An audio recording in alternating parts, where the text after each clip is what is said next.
Great, we are live. We are live. Okay, welcome, guys. Welcome. This is ChatTactic number 26 for 2025, and I haven't actually done a ChatTactic for about 3 or 4 weeks, so it's a bit of a long time between drinks. But there hasn't been a lot going on. I've looked at it every week and think, is there enough to really sort of warrant sort of doing a ChatTactic? It's been a very, very quiet period, but there is now. There's actually a fair bit going on. So today we're going to be giving away Starbirds. We've got a key for Starbirds, so I do want to thank the developer, Tucana Interactive. Now, Tucana, this is actually, I do want to talk a little bit about the development and developers of this particular game, because it's, for me, it's really quite an exciting collaboration. I haven't played much of the game myself, so I haven't really sort of got into it. Like you can see down through here, it's got that the reviews are overwhelmingly positive, 95% of the 642 user reviews. Now, I think that some of that may be because of the development team behind it, as much as the game itself. And as I said before, I've only really sort of played a small portion of it myself, and for me, I'm thinking it must be in the middle of the tutorial, because everything is scripted. There's no real open-ended aspect to it, and I would expect, given both developers, that it will be open-ended. So let's talk about the development, and then we'll talk about the game. And this, of course, will be, hey, Drexy, how you going? And Tango Ram, how you guys going? So this is going to be one of these purely YouTube sessions, because we do have the giveaway today. So that's something a bit different for a little while. We haven't actually had a giveaway for a while. I may actually have more giveaways than I thought I had. Actually, I thought I'd run out, but I sort of was checking through my notes, and I found a few other keys. I'm just going to have to check if I've already given them out or not. So I'll have to double check and sort of see where we are with everything. But anyway, so Starbirds, I'll just sort of read what it says through here. Starbirds are a relaxing asteroid base builder and resource management game. Discover and mine countless asteroids, create production networks, and guide your flock of spacefaring birds to new interstellar horizons. Now, one thing I can't find out is how procedural it is. And as I said before, the way I've been playing it, I've only really been just getting in. I think I'm just getting into and learning the ropes at this point in time. It's easy to play, and I guess if we do talk about the two developers that are certainly sort of involved with it, we've got Kurzergatz, which is actually it's a German-based educational channel. If you've never heard of it, it's an incredible channel, like an amazing YouTube channel, where they actually have this sort of very, very bright coloured and very distinctive animation style, which you'll sort of see as we sort of go through. You'll sort of recognise it if you've ever sort of watched any of what they do. But it's sort of like, this is an asteroid mining game. And I don't think there's any sort of real aggression as such. If I'll just go and open one of these up, just so you can sort of start to have a bit of a look in through here. So you end up with sort of like, it's asteroid mining, but with a Factorio sort of style building queue to it. So it's a bit of a mix between a few different sorts of things. So you actually end up where you mine asteroids for certain minerals. You do actually have a bit of choice as to how you go about that, and then sort of actually just bring them back through the systems, etc. So this is very much the Kurzergatz sort of style. So that's sort of like, so part of the so the visuals are certainly coming from here. This is why I'm thinking I haven't seen anything that's procedural, as I said before, which I hope that there is, because but this thing here, like hatched, sector completed, I just don't know whether this is whether this here. Like, I just haven't been able to find anything about procedural generation. And for me, that's fairly important in these sort of games, to be honest. And certainly from what I've been playing, I don't think it's procedural either. You've got these little sort of buggies that you can sort of zip around on the actual asteroids themselves. It's a very nice game, very charming game. The way it sort of does play out again. So you're sort of essentially building up the different bits and pieces. I don't know if I'll play any of it. I think I'll just let it go. This also makes me think that it's actually not, this is like a sector where you've actually then go from mission to mission all the way through. Now, as I said before, I'm hoping that there is procedural generation in it. For me, that would be a nice little thing to do. But it's essentially just building up like a network or a mining, a mining and production network, essentially around a sun, where you're trying to sort of get powerful enough, I guess, to sort of break out of the system, I would imagine. Is that all we got? Yeah, this is the last one through here. Then that looks to be some sort of don't know what that is, to be honest. No idea what that is anyway. It's but does rate very, very highly, so I haven't really had enough of a play with it to really give my sort of slant on things. I'll just this is actually sort of showing how things sort of then do work with it. Just have a bit of a read down and just to see if there's anything where it does talk about it. Now this is the other developer is the developer of Dorf Romantic, which actually a lot of people who play that, and is a rate this is one of the best games ever made. Hi Chris, how you going? Thanks for sending that message through. I'm actually fully aware of that. I'm on the inside running for that particular game. And I'll talk about that a bit today as well, if there's news about that. I haven't actually. One thing I didn't check was if there was news. It looks like Slipways. I can't remember that game either, actually. But anyway, Dwarf Romantic is a very, very relaxing game where actually I might even just bring that one up as well, because this is the actual development team that put the game together as such. And I'll just collapse that one up. But Dwarf Romantic is one where where you essentially are building a let's sort of randomly placing hexes down to try to sort of get connections between different areas. It's a very, very relaxing game. It's not a difficult game either. And you can see through here, overwhelmingly positive, 96%, very positive, 90% back and through there. And Tucana Interactive is the actual developer of it. It's a game that I've been meaning to cover for quite some time, just because it does rate so highly. It really is one of these games that people will just plug hours into it because it's just so relaxing. It's not a game that you well, I guess you can win it just based on how you then sort of produce what you're going to be producing. But it's a very creative game, and so I'm assuming based on Kurtzergatz and Tucana Interactive that we're going to end up with a Starbirds. I think would be somewhere where you do actually have a lot of choice. So I would imagine, and that it would be a fairly relaxing play to actually then go and play it. So it's I'm guessing it's a bit like a puzzle game. This is a very light puzzle game, Dorf Romantic, but it does rate incredibly highly, this particular one. So anyway, you can see there they've got the two that are basically back in there. I'll just go back to the other one and close that one off. Just see if I can find out if it does have, jump into Kurtzergatz universe. Kurtzergatz is an educational YouTube channel. Very, very cool. What they put together. Starbirds are relaxing asteroid-based building resource manager game where you help the population of spacefaring birds and prosper and thrive. Now, the birds are going to seem very frivolous if you've never come across Kurtzergatz content before. No matter if you're a genre veteran or want to get your foot into an oft-times overwhelming space, the Starbirds will be happy to have you by their side. And not just because chaos would ensue very quickly without you. There we go. Scan and claim nearby asteroids. I just don't know if it's procedural. It's the one thing it doesn't tell you. It's got 360 degrees base building. It's actually 3D base building, so it's not just 360, but it's actually all angles. Like no matter which way you go, and it's easy to navigate the actual asteroids themselves. There we go. So the asteroids themselves are procedurally generated. So place buildings are procedurally generated asteroids and build up your own little worlds floating in space. Use each asteroid's unique shape and available surface to create the perfect production network. Take the role of cosmic pioneer. Well, that there then answers the question. So I must just be in the middle of the tutorial at this stage. Explore and experiment, gather resources and explore different ways to transform and combine them into a variety of goods you're going to need for your mission. Investigate the asteroid surface, overcome unforeseen obstacles, and excavate mysterious artifacts. Missions: follow strange traces and lead your crew to discover the big secret waiting for you in the far reach of the galaxy. This, I think, is linear. This is a linear sort of mission, I believe. Automate and admire, so establish an ever-growing network of production chains throughout your star system. So collect and complete, set out for the stars.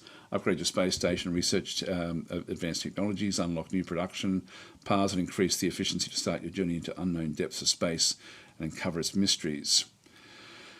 So, 360 building on asteroids ranging from space potato to various Easter eggs, resource gathering, vibrant art style inspired by Kurtzergatz videos. Lots of birds, of course, a mysterious campaign and story with Kurtzagat vibes. Again, that's probably the one thing I wouldn't be all that interested in, to be honest, like an actual campaign. Resource production processes inspired by real science. High replayability on countless procedure-generated asteroids. I almost wish that I hope that the campaign has procedural generation to it as well. I'm probably going to overly think that myself, but like overly focus on it. But yeah, I mean, I like it to be a bit of a puzzle. Intuitive and satisfying game mechanics, a unique and colourful journey through outer space, Magpie's Nest full of shiny achievements. There we go. What if doesn't offer bird perspective role-playing gameplay, multiplayer features, or bird versus bird. 4X strategy gameplay, realistic simulation and physics. The birds are going through enough in our videos. There we are. Starbirds is made by the creators of Dwarf Romantic and the curiosity-sparking animation studio Kurtzagat in a nutshell. A match made in space, but also in Germany. With each, I didn't realise that Dwarf Romantic. I should have realised that Tucano was also German. With each side extending the other a wing, this collaboration has gone from bad puns about fruit to creating colourful space mining. So, yeah, I think it's I think that the extremely high rating will mainly be because of the two developers. I think. I don't know, like, for the very limited time I've spent with the game at the moment, I wouldn't have called it overwhelmingly positive, but I haven't played much of it, so I'm still just learning the ropes. But yeah, it's good to sort of see. That's a fair number of people as well. What's the negative reviews? I always like seeing the negative reviews because quite often they give you a there we go. Recently added 3 hours. Yeah, I really wanted to leave a positive review, but this game is a worse, simpler, and more frustrating version of the other better games. Think Satisfactory or Fractorio. I'm only 3 hours in, so maybe it gets better, but it feels like it has close to zero educational value, and so cannot get bonus points for that. It's like a mobile game designed to absorb you and waste your time by being compelling but not fulfilling. Probably keep playing because I have a brain that is easily hacked by resource production games, but I might just go back and play another 100 hours of Satisfactory. My daughter, a huge fan of Kurtzagat's, has very low standards for video games and also did not find it engaging. It's cute enough. Wait for a very good sale if you're going to get it. That's an interesting review. That's a very considered review. Yeah, this is interesting. Like, this is 5 hours, so mostly okay and entertaining. Keep in mind, while the game is okay, it may be not what you expected after a trailer. This is not an asteroid Fractorio. This is not a factory simulator at all. Not a sandbox either. You have various levels with a goal, and you're going strictly by that goal with almost no freedom. Yeah, that's what I found with what I was playing. But is this enough time? I don't know if there's enough time to have gotten out of the tutorial. The main challenge of the game is that you can't cross the pipes or cables. Yep. So when you're sort of building something, so you must cram everything into a tiny amount of space. But it's very easy to go and change what you've built. And it doesn't cost you anything to change what you've built. If you make a bad factory, then it just makes you wait for longer. Couldn't get any hard sci-fi as well, despite all the cool things Kurtzagat channel tells you about. This game lacks of those. You have birds which just decide to fly across the galaxy in Viola. They immediately invent interstellar travel. The plot is just a fairy tale. Overall, it's a cute economy game with birds. Would recommend it though because it plays well and gives good emotions. Yeah, that's my thoughts on it, to be honest, at this stage. I haven't played it anywhere near this length of time though, so it's interesting to see that. And I can understand this one as well. So this is not for your serious Factorio players. This is something a bit more relaxing, like Dwarf Romantic. Dwarf Romantic is very, very relaxing. And this is what I sort of thought. 18 hours. Highly recommend for a relaxed time. Interesting. This is early access as well. Such a relaxing surprise. That's what I would have expected. Overall, mostly positive feelings about the game, with some mixed opinions regarding the gameplay loop. It's sort of a mobile type game with factory logistics gameplay. Kurtzagat charm is definitely there, and everything is done in their style. I think that's what we're going to find is that people are going to just gravitate to the Kurtzagat style more than anything. Interesting. These are interesting reviews, actually. Yeah, style of Kurtzagat. I'm going to see it through this all the time. I think I've enjoyed the art style through Kurtzagat's videos for some time. That's going to be that is, I think, the overwhelming positive. So if you've watched Kurtzagat, if you're into Kurtzagat, you'll probably love it. Very nice game. Didn't encounter any bugs during the full playthrough. Yeah, blah blah blah. So anyway, a relaxing factory builder in the Kurtzagat style. That's basically what that one is. Chris is saying, how come you don't like campaigns, Daz? I'm playing through the Age of Wonders 3 campaigns and really enjoying it. I don't know. Like I don't know why I don't. I just don't. I think it's because I really like. I really respect developers who can make a game that's really engaging with campaign style interaction. Like I don't mind campaigns, but I really give like a lot of personal points to developers who can make a campaign that is procedural, and that's not easy to do.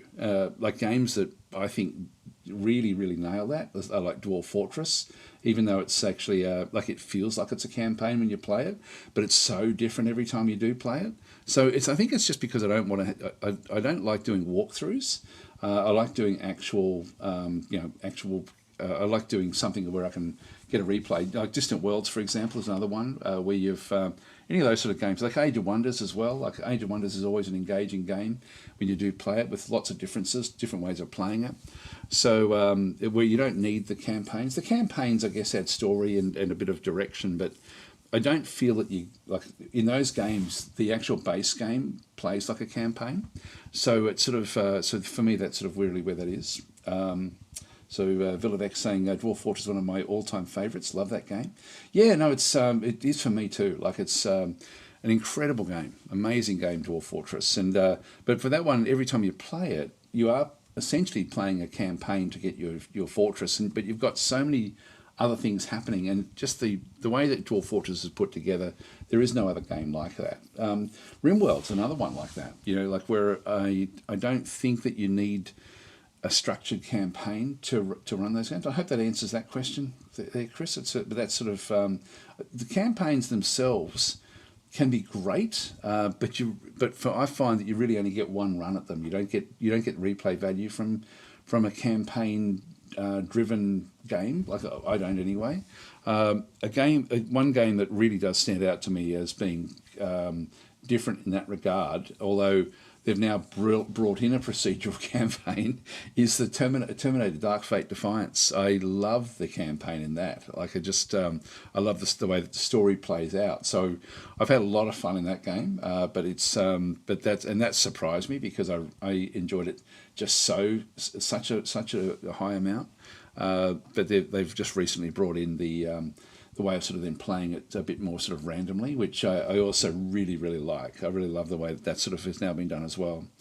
Okay, so hi Mr. Fleagle's math class, saying been a bit hooked on Nine Kings lately. I haven't gone back to that one since I first sort of picked it up a couple of months ago now, I guess. And Guy Billy's saying I'm looking forward to Endless Legend 2. I need to get into that, and there's something in my brain that is just stopping me from enjoying it, and I want to enjoy it, but I just don't at this stage. I think I'm just going to have to sit down. I've tried a few times playing it live, and I think that was a mistake because there's a bit of pressure when you play something live when you're trying to learn about it, and so that's something where I do want to get back to it, but I think I'll play a fair amount of that without actually recording it and just playing it, just to try to find a love for it because I just don't like it at this point in time. Mr. Fleagles is then saying, I agree entirely. I don't tend to like campaigns. I'd rather have a completely new generated game each time, like Shadow Empires, yep, or Dwarf Fortress or RimWorld, yep. Agree 100% with that. Chris is then saying, yes, I can only imagine playing through the campaigns once.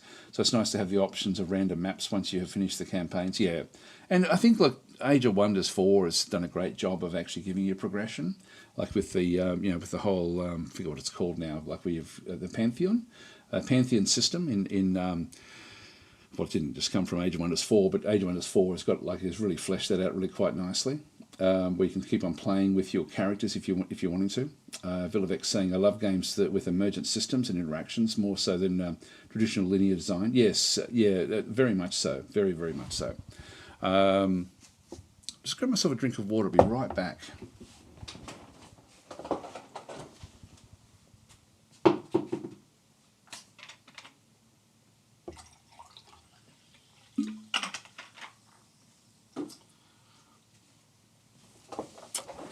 right, well, there's a few games I wanted to mention actually today, before I get into the news side of things. So another one that I will mention is Headquarters World War II, which has just had a big update. And the reason I want to talk about this one is because in about a week's time, Battle Mode and I will be playing a multiplayer game of this for a few hours. It's probably going to take us 3, maybe even more hours than that, but it's in about a week's time. And so this one, Headquarters, is another reason I wanted to talk about this one, besides the fact that just the announcement that we're going to be sort of doing live streams on both of our channels, essentially. That will be that's sort of sponsored by Slytherin, actually, as a bit of a multiplayer event. We're going to be playing cooperatively because Battle Mode hasn't played much of the game, whereas I'm an absolute expert in it. Only joking, but like, you know, it's something that I've played a lot of, and Battle Mode really is just coming in new. So it's going to be interesting to get his perspective as well on how he finds the game, playing it as well as somebody that's new to the game.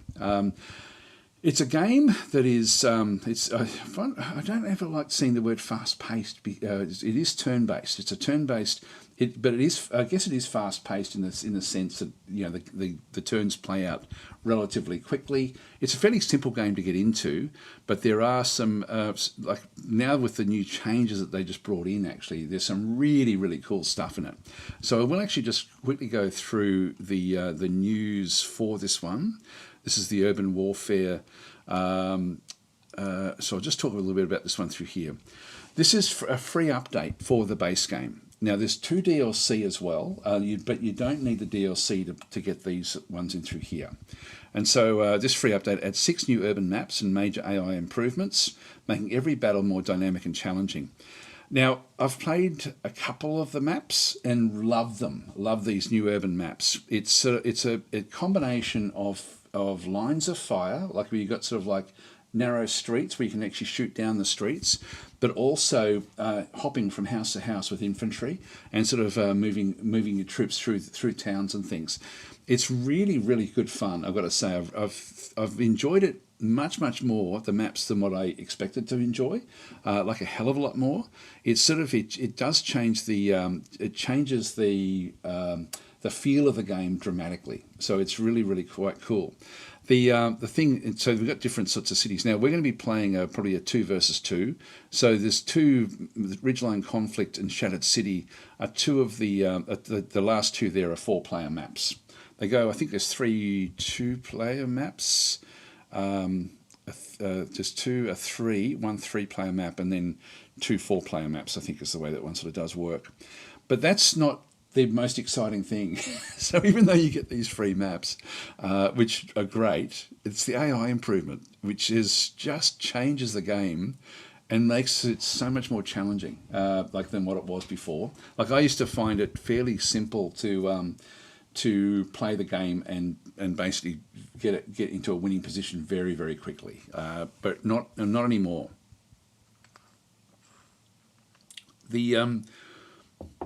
These little changes, and I think there will be more coming as well, I would imagine, because you can still set up traps and things like that, which the AI does fall into. So you can certainly sort of strategize the AI.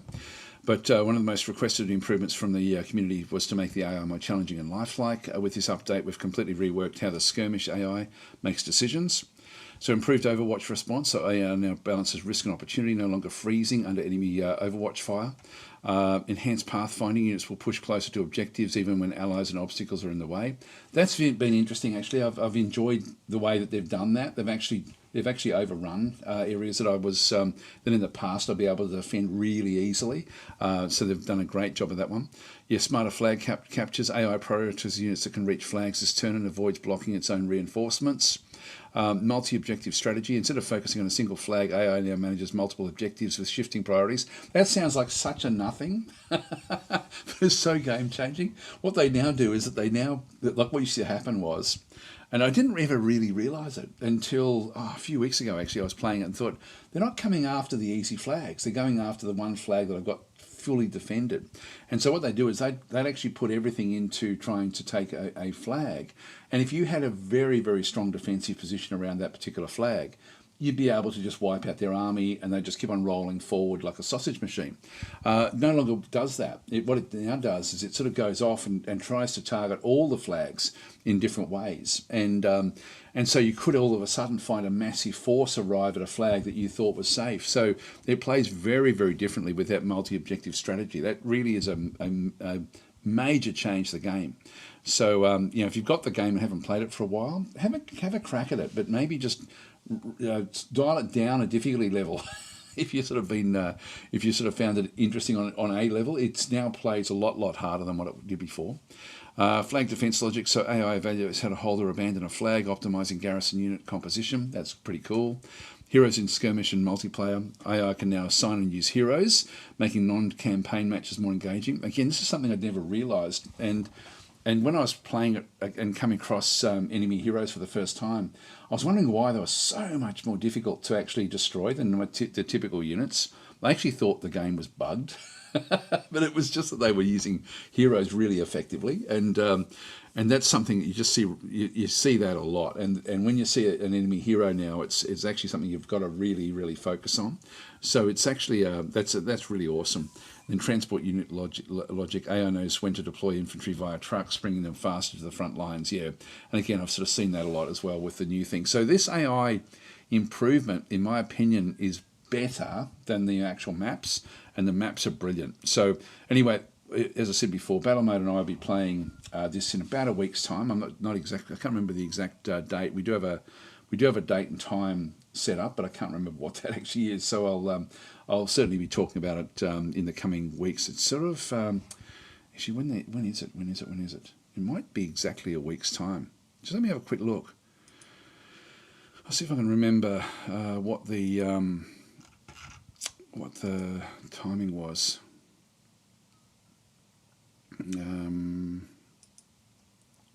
Yeah, I think it is. I think it's exactly a week. I think it is. I think this is when we're going to be playing it, and pretty much from now through to those 3 hours there, possibly even more. So I think we've given ourselves 2 hours as minimum, but we could be going 3 or 4 hours. So there's your times if you can see that. I'll just go back into that mode there if that helps. So you can sort of see the timing. So if you're in England, it's going to be 6 p.m. to 10 p.m. thereabouts. Central Europe, 7 p.m. to 11 p.m. This is on the 20. Is that right? The 22nd? I think I've got it right. Actually, I think it's around this time anyway. I hope I've got the right day. I may have the wrong day, but I can't remember. Anyway, Pacific in through there. But this is going to be the time anyway. Sometime next week, some day next week. But at this time, is what we've got set up. Just bear with me. I'll just see if I can find what we've been talking about. And that might be the way to just at least get the. I should have checked this one beforehand. Where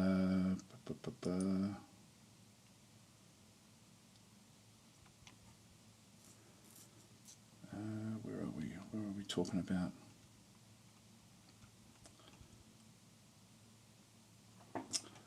No, it looks like it's the.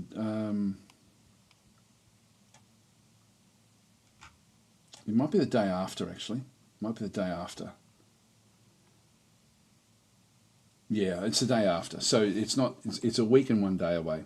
So next week I'll be able to then talk a little bit about it. So I won't talk about that too much at the moment. So I think I'm a day out with that one. Anyway, if you've got Headquarters World War II, have another look at it. It's awesome, and so that's actually this change here really does make that one work very, very well. So the reason I'm a bit confused about what day we're doing is because we were trying to find a day that worked for us, but also for Slytherin. So because Slytherin's got a big week next week as well, which I'll talk about next week, I think, because their stuff's going to be coming after like towards the end of the week.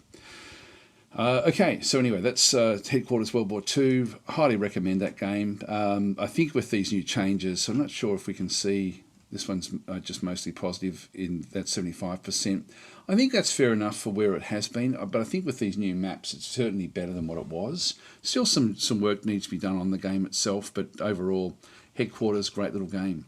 The other game that I wanted to talk about, or one of the other games I wanted to talk about, was No Man's Sky. So I played that on the stream yesterday, and really, like I played it on. I tried to play survival mode, and I failed basically.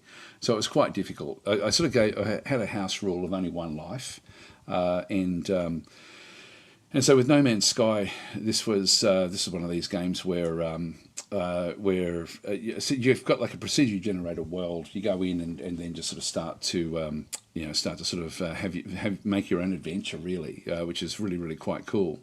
You've now got like more shipbuilding and so on and so forth that you can then sort of go and do in the game.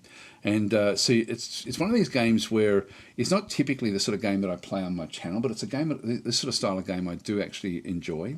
And if you're not aware, this game launched terribly like 9 years ago. It had like one of the worst launches of any game ever. But the developers really redeemed themselves they just made sure that they kept on fixing and adding all the things that they had promised. There was a lot of over promising, under delivering at the start like when they did actually release it, but they have actually delivered on all their promises and extended it. So there is actually now a new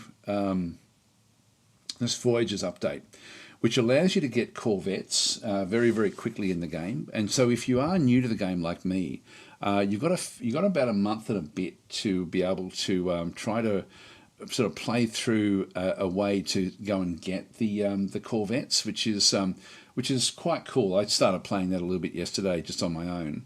I didn't actually live stream that aspect of it, but I should actually mention that because even if you've got the game, you may want to actually go through and actually have a look at that as well. To just sort of see, like to play, like to start up a new game and just and give that a bit of a crack as well. So it's an amazing game though. I really am so impressed with it. Like it's sort of one of those games where there's other games that try to do this as well, like that sort of have like a random planets where you sort of are doing different sorts of things. But this one's got a real magic about it, and like when you actually do play it, it really does feel magical. And again, I just love what they've done. And it's every planet is just so procedural. I might even just show you where that actually is if you do actually have the game. And if you don't have the game, I highly recommend this game. It's a really cool game. As I said before, it's just so immersive and just feels so beautiful. So I've missed a few of the comments there. I'll just go back. Sorry, I've missed a lot of comments.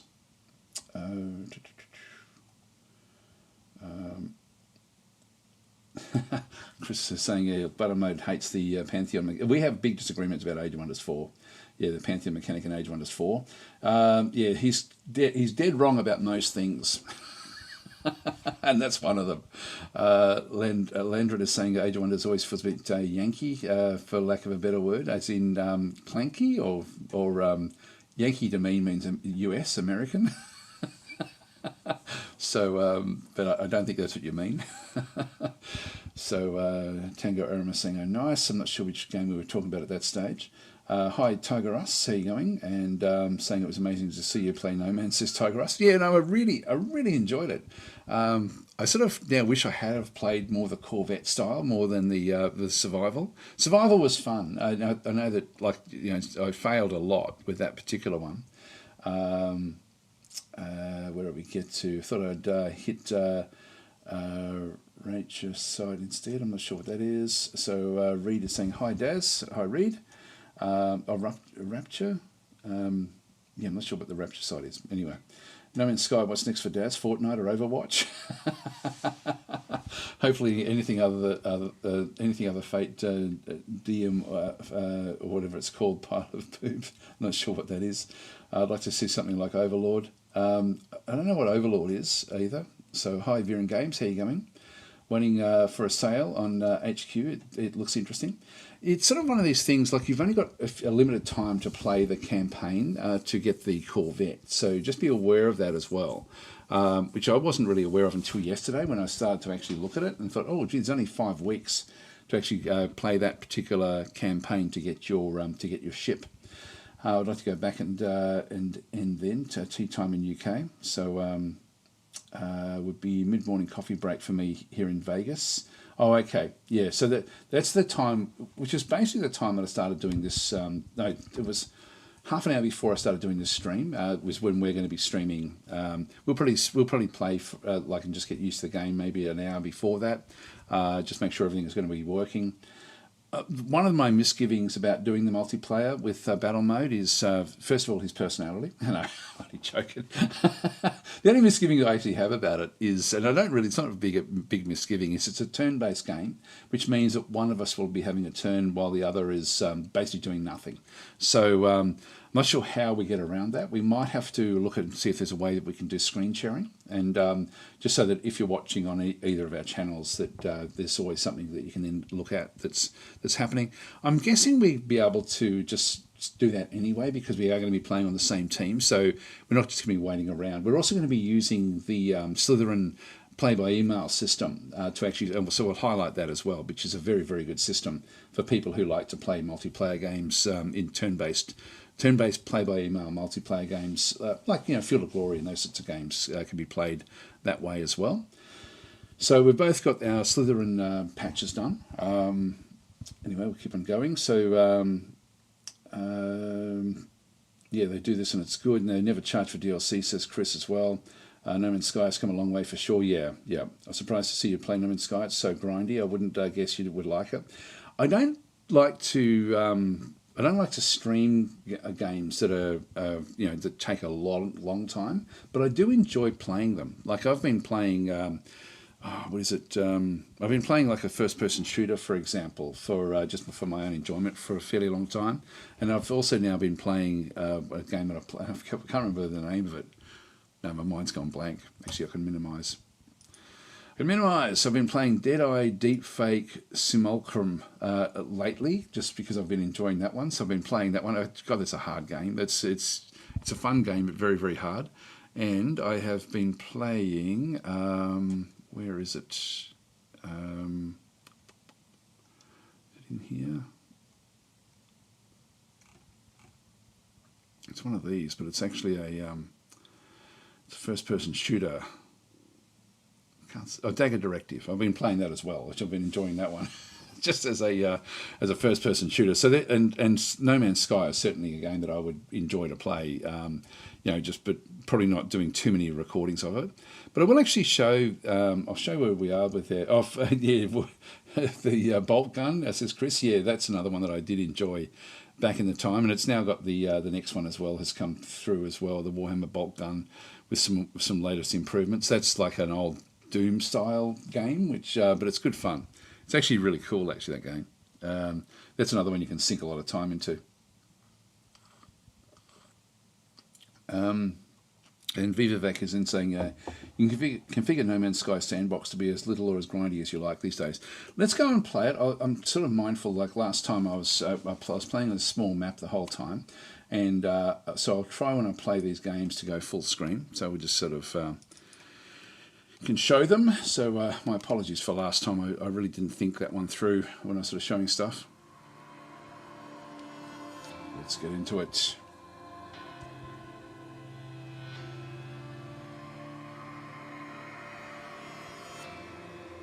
Hi, Sithil, how are you going?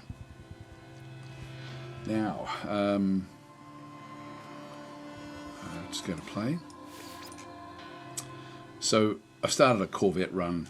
I've only played it for 15 minutes, but I was impressed with it. So if we go to new game, so this is the standard sort of setup, but we now actually have 5 weeks remaining to play the Corvette, this Corvette mission. So Expedition 19.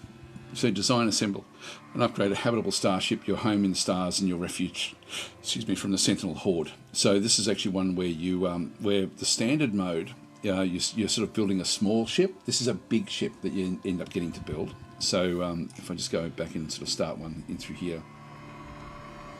So the same normally at work, but got home early today. I'm going to be running a bit late today when we do our giveaway. I just thought it'd sort of do its intro. If you haven't tried pressing escape.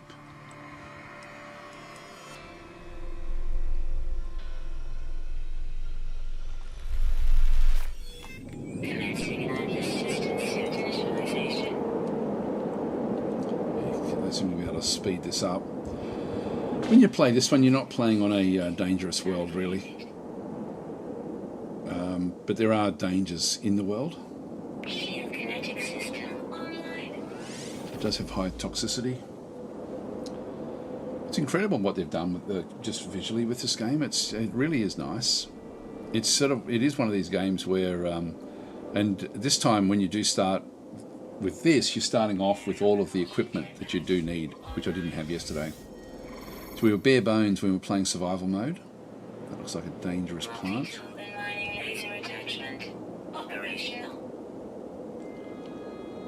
Is it going to attack me straight away? Let's move away from it. Alright, so initialize. So we now need to go and start the mission for the actual for getting the Corvette. So your former starship has been damaged beyond repair. So the Sentinel Horde is closing in. The only way forward is to design and assemble your own Corvette class ship.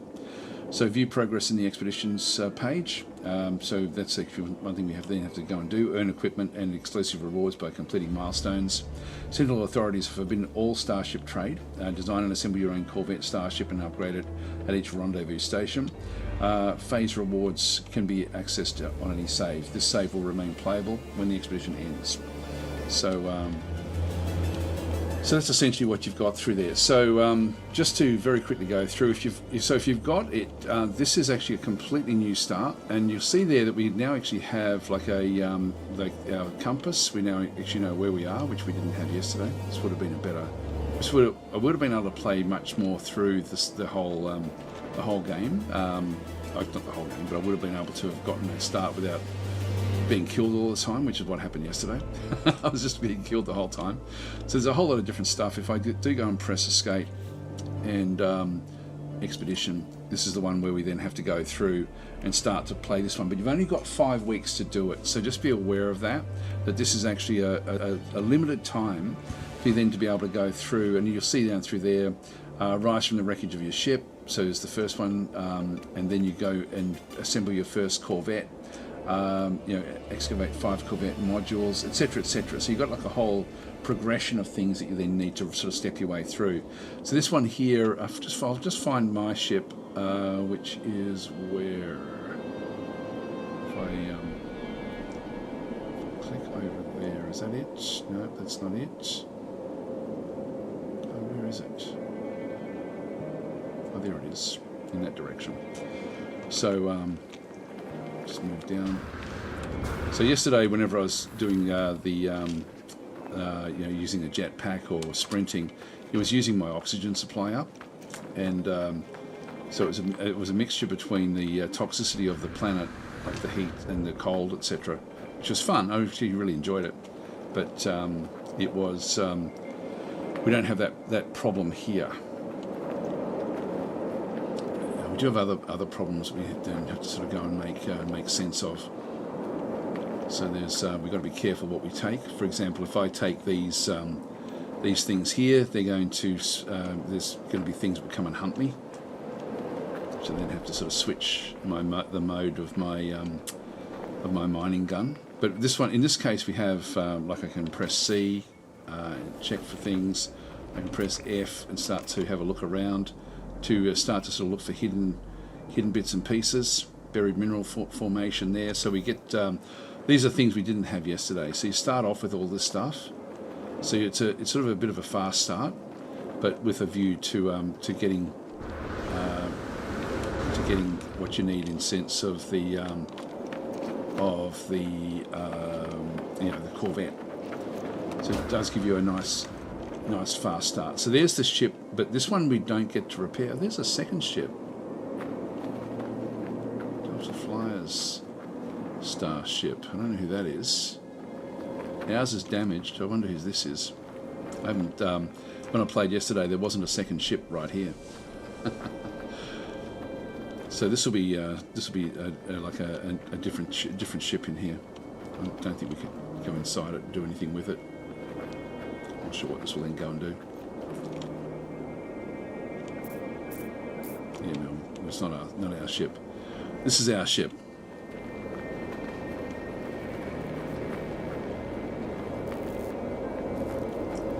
If that's actually a player. Oh, yeah, that's a player.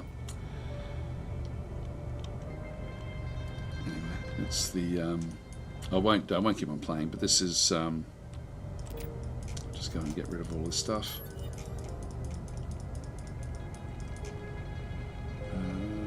Receiving incoming call.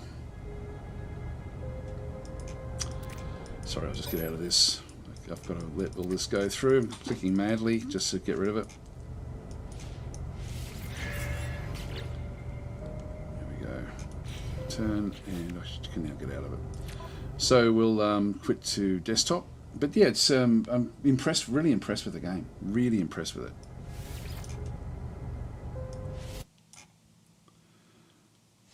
That may be somebody else that was just starting as well. Maybe it's it must be a multiplayer server, I guess. Right. So anyway, that's No Man's Sky. So yeah. So we've got where do we go? So Vivek saying I don't usually get stranded on planets, but when I do, I like to color coordinate to complement my surroundings. There we are. So what's this, says Giles? That was No Man's Sky. So and again, they've just had that update, but you only got 5 weeks to play that mission to get the Corvette. I don't know if they bring other missions. I've literally only just got it, so I do thank the devs for shooting me a copy, which is fantastic. So yeah, but I've been really enjoying it. It's a game that I can see myself sinking a lot of personal hours into. So yeah, Giles saying, "Wow, it's come a long way." It really has. Yeah, it really has. It's a real player. Yeah, I thought it might be just the way the character was running around. Dave's saying, "I've been playing loads of BattleTech, so harebrained schemes with the BattleTech Advanced Universe mod. Amazing depth, gameplay, and awesome strategy. 10 out of 10." I haven't played BattleTech for years. Feels like decades, because that game's an old game now. But I used to play Rogue Tech. I used to love that mod. And Giles saying, "I've been struggling to find a game that keeps me engaged. I don't know if it's depression striking or just not finding something that clicks. It's tough."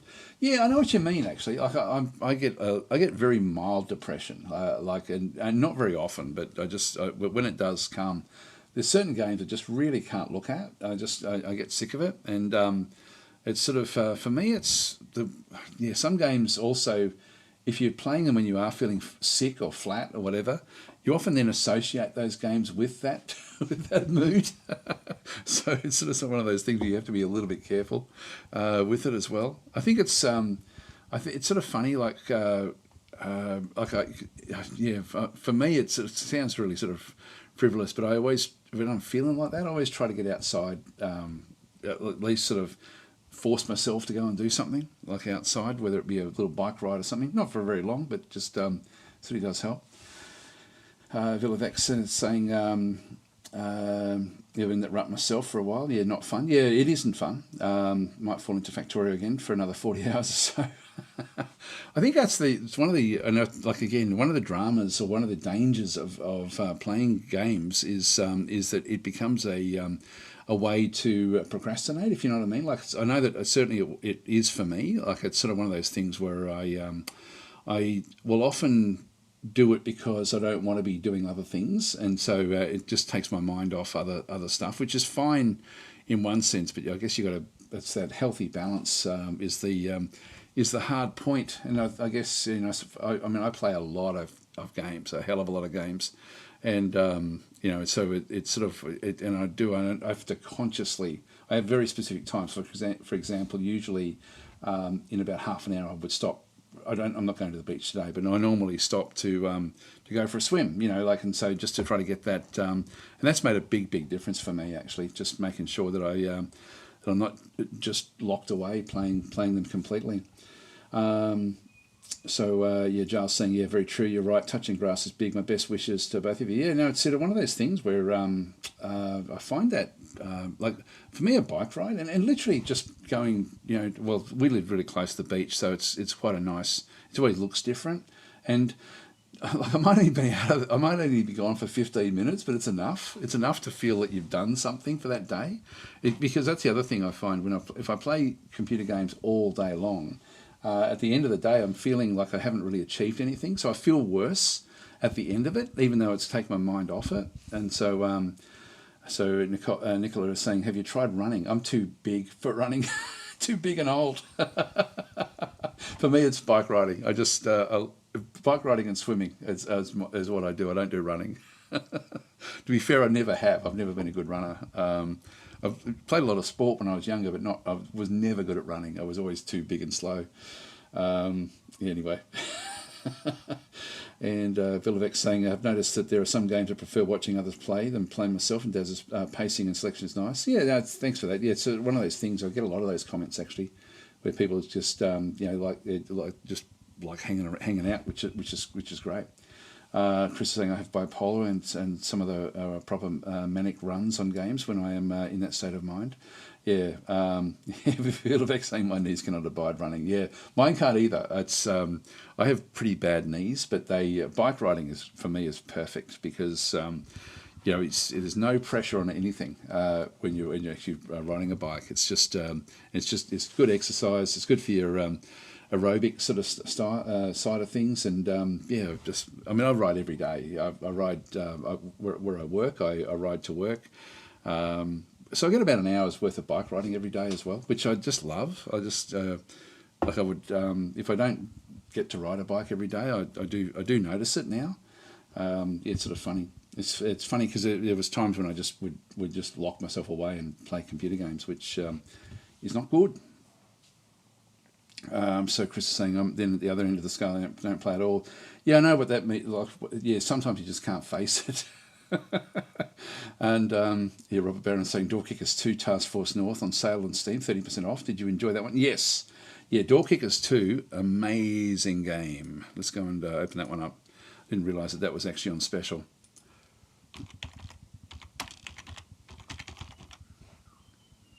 Yeah, that's a good... Yeah, this is overwhelmingly positive, 96%, 92% in through there. Incredible game, this one. And if it's 30% off, not a great sale, but that's not bad. And I wouldn't worry about the original Door Kickers. I don't know what Action Squad is. I've got no idea. It's an old game now. So I'd probably go for the 30% rather than this bundle.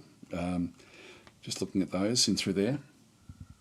But it is actually a great game, this one. And this one does have procedural maps. So it can make like random missions for you, which is really cool, as well as structured missions as well. It's very nicely done, sort of top down, sort of paramilitary sort of style attacks on compounds and things. Yeah, it's done very, very well with a whole variety of different sorts of weapons and stuff.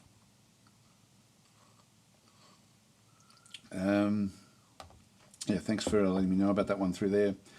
And Villevec saying, I love the first Door Kickers, didn't know there was 2. Yes, Land 2 really does take it to a whole other level. It's much better than Door Kickers 1. So it's a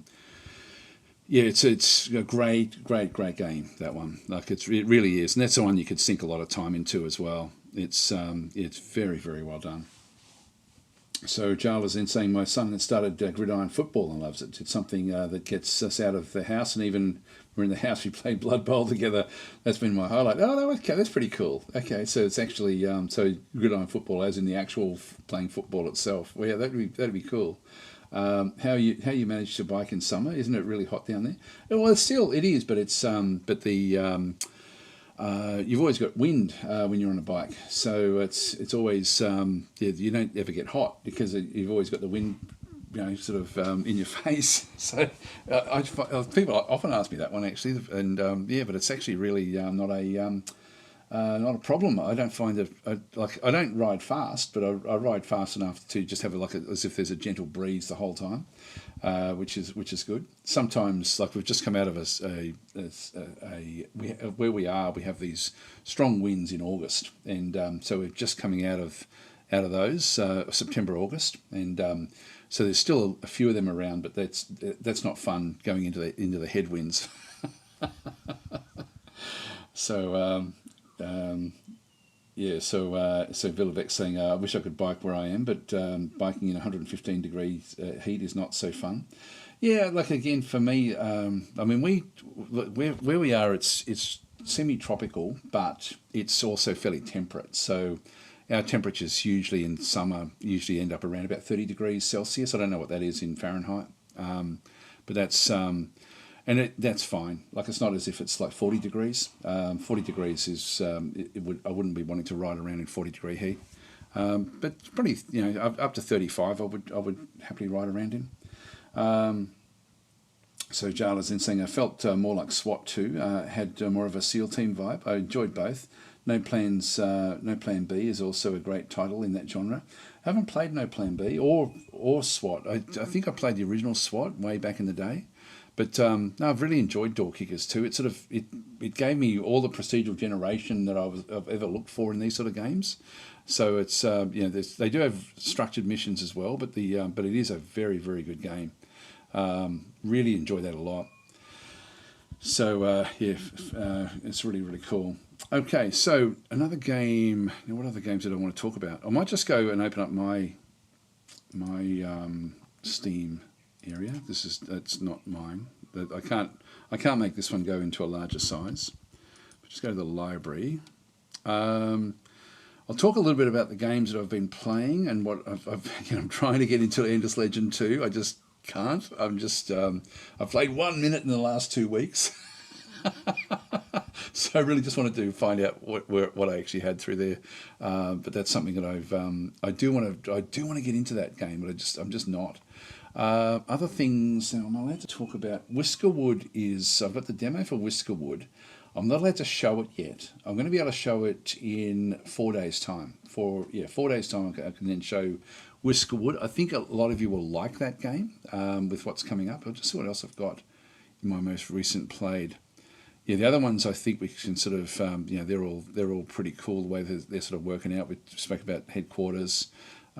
Space Scum I played a few weeks ago. That was actually, I think Space Scum is actually something worth grabbing. You can actually get a demo of that one at this stage. There's like a play test that you can go and play. This is essentially Battle Brothers in space, and so keep an eye open for that one. If we go and have a look at, I'll just open that one up actually, just so you can see it in this one through here. So Space Scum. It needs a lot of work, but it is actually it actually is looking pretty damn cool. It literally is Battle Brothers in space. If I just go and open that one up, it's fairly of a PG warning. It's got some violence in it, but anyway, this is this is one where you I found it really hard to actually move forward, and but it's Battle Brothers, but with the space aspect to it. So you've actually got a little bit more than what you can do in Battle Brothers, and you can then go to other planets as well, which is really, really cool. And it's procedurally generated, so again, it sort of gets a big tick that side. But just the balance of the game at this stage is fairly wild. But it certainly does. Like it's going to be. I think this is going to be a big game. Ultimately, you can certainly see that there's a. It's going to be enjoyable to play this one. So that's going to be awesome. Where are we now? So. So Jarla's saying, LMFAO, my whole library right now, 3 minutes played. Yeah, I know what you mean. Yeah, I do that a lot. I have a lot of games where I don't play a real lot of them. Sometimes the way mechanics are implemented just don't grab me for some reason. Yeah, I'm the same. Yeah. So we got into the play test just now. I'll give it a go. It's actually very, very good. It's a game that's it's really hard, like at the moment. So they've got to get their balance right. Same. They're going to have the same problem that Battle Brothers had, which is the is that you like it was brutal. Like in fact, that was what Sithel said. It was brutal. It is actually a brutal game where you can very quickly lose your forces. So it's and Battle Brothers was too hard in that aspect. Like it was sort of one of those games that people loved it, but like they really needed to work hard on trying to get that brutality to work for them. And I think this game's going to be in the same sort of field where essentially you're going to be losing your units left, right, and centre, and that's not going to be fun. So that they're going to have to sort of do that one through there. Hi Tenru, how are you going? But have a look at that game. That's that one there. I think is going to be a big one. There's a few games that have come through recently. Like also, I do want to start giving periodic updates on Kitten Space Agency, which is not on Steam. So and I don't want to type it in here because I've got a secret area that I'm allowed to go to, and I don't want to show that link. So I'm just going to keep it right away from showing it on screen. But I will show the game from time to time. I do actually have like a game that's probably a week or two old now, and there's a lot of development going on with Kitten Space Agency.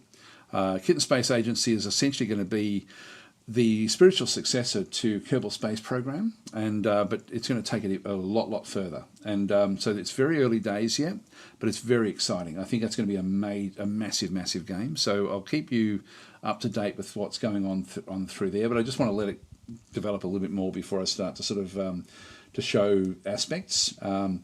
Yeah, so Kitten Space Agency is starting to get pretty exciting, I think, says Villavec. It is indeed, and it's actually the you can actually join a Discord server to actually get all the information from that server. I haven't looked at it for the last week or so, but they're working on parts for the ships. But it's certainly at this stage, it's a game that you can test a lot of things out. Like I was lucky enough to sort of get on the inside running with that one through there. So. Actually, hi Thor, how are you going? This is saying there's fun and then there's Dwarf Fortress fun. Yes, there is indeed. But Kitten Space Agency is another one. Space Scum, I think, is going to be a big game. Kitten Space Agency is going to be a monster of a game. That's going to be a really important game. It's sort of I think it's going to be one of the most important games coming out this decade, really. Kitten Space Agency. It sounds sort of funny saying that. It's, but I just really feel that that's going to be such a special game. The way that they're actually sort of handling it. The developer Dean Hall is actually the guy that came up with the DayZ mod for Armour, and so he really knows his stuff. Like it's really quite cool. Okay, so Jarla's saying, why does KSP2 have such negative reviews? It's just not good, or was it just not where they wanted it to be yet? Don't say yet, ever. It's dead. It's a dead game. So Kerbal Space Program 2. I actually got really pissed off when I saw that they were still selling it, and B, announcing plushies and stuff. So Kerbal Space Program it's a bit of a long, convoluted sort of story. It had the potential to be, to be the spiritual successor to Kerbal Space Program 1, which is dramatically good. Like it's an incredibly good game, Kerbal Space Program 1. But Squad, who actually had built, so Private Division is the publisher, or was the publisher. I'll talk about that in a minute. And Squad was the developer of the original game, and they did a great job of that. It actually was a passion project from just one developer who actually really thought it would actually sort of would be a fun game to play, and it just took off. Like Kerbal Space Program 1 really took off. But then Kerbal Space Program 2 came out, and the development, even when they were doing announcements, it was one of these things. It reminded me very much of the launch of No Man's Sky. And because No Man's Sky actually had such a poor launch, but then actually managed to resurrect itself, I think there was a lot of hope with this game that it would actually fix itself up. But it was really crappy at launch, like it was terrible, and there was all these, again, they overpromised, under-deliver. There was a massive launch for the game. I was part of the group that actually had the game, but I didn't get to go to the actual event. I'm glad I didn't, because you'd feel compelled to just give positive reviews, and so you were seeing a lot of reviews that were from influencers and YouTubers and stuff that would actually sort of like you could tell that they were grimacing when they were giving their positive reviews because they were there on site playing a build of the game. I had a build that I was allowed to show at the time, and I was really unimpressed with it. So it was sort of one of those things where I was hopeful that it would still come good, but it was terrible. And so it then just went from bad to worse, and it's to the point where in the end, Intercept Games essentially was taken out of the picture. They've gone, and I think Private Division now has also parked the game, and it's not going to be developed. So don't buy this game. Do not buy this game. It's just not worth it. What the hell are they doing? What the hell are they? This is not this. They shouldn't be allowed to do this.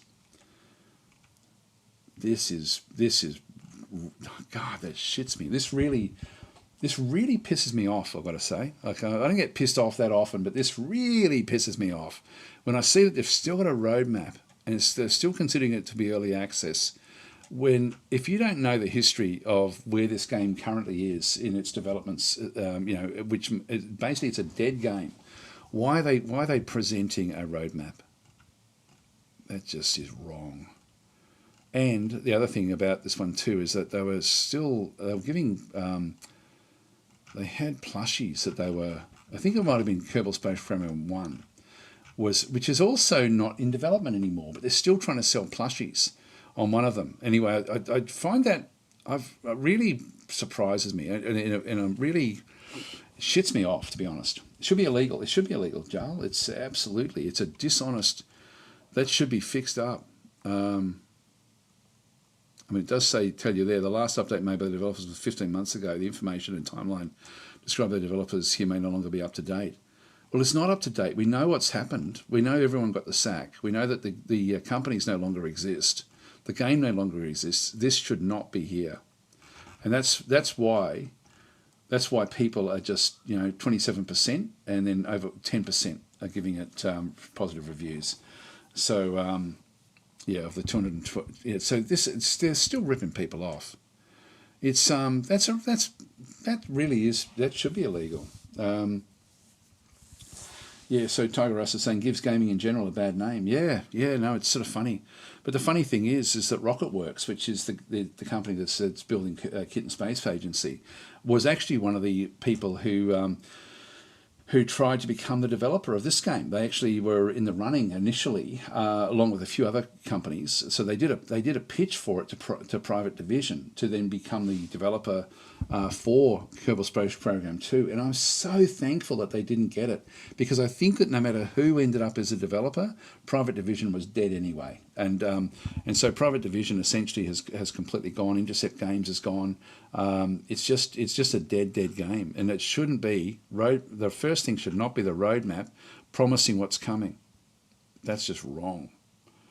Damn, that's wrong. And so anyway, that's really pissed me off. That's really pissed me off.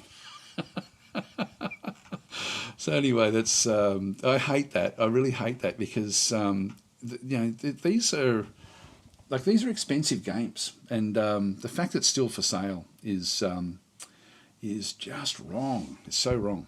But Kerbal Space Program 1 is still very, very good. It's probably the best of these sorts of games around at this stage. There's a few of them around.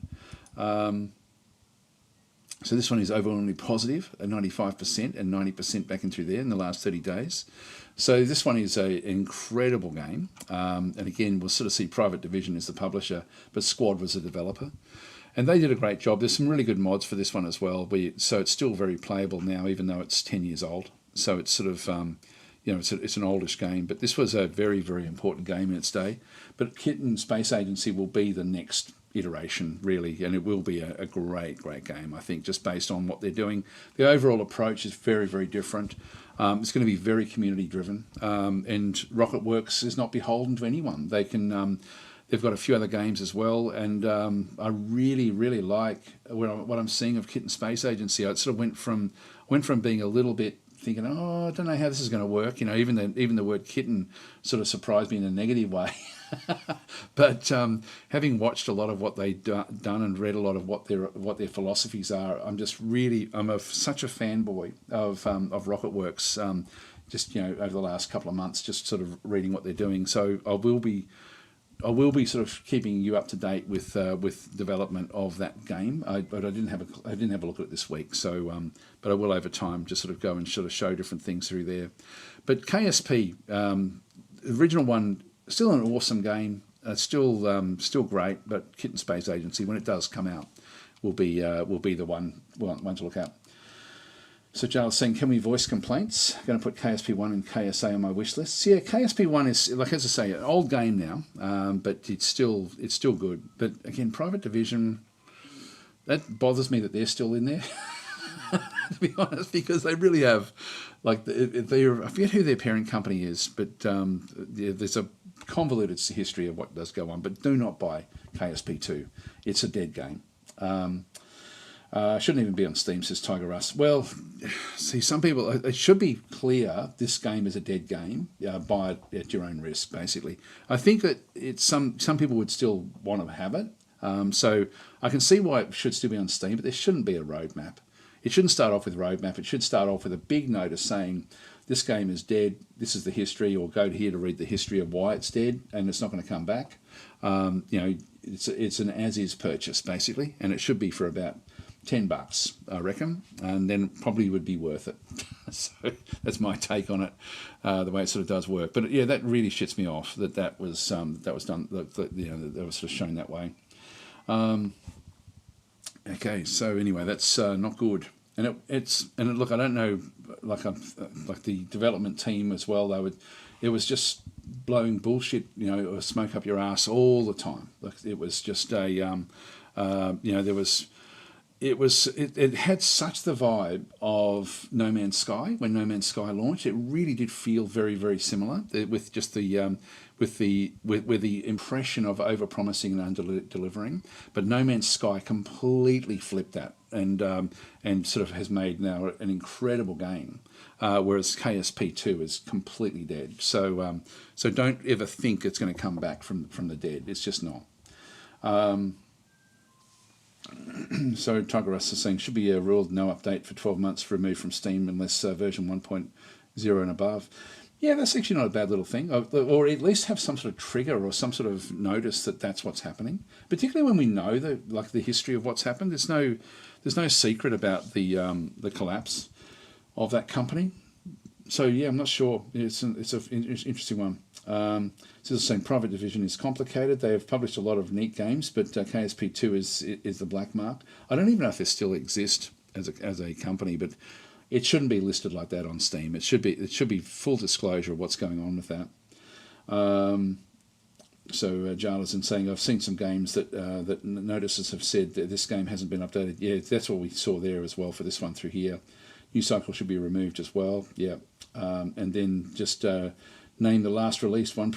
Yeah, that's true. Cyril said that all they need to do is just do the last beta as a 1.0, and then they get around that problem. But no, I know what you mean. Like in a good world, that would not be the case. I thought we were saying Fata Diem just released in early access now. I don't know what that is.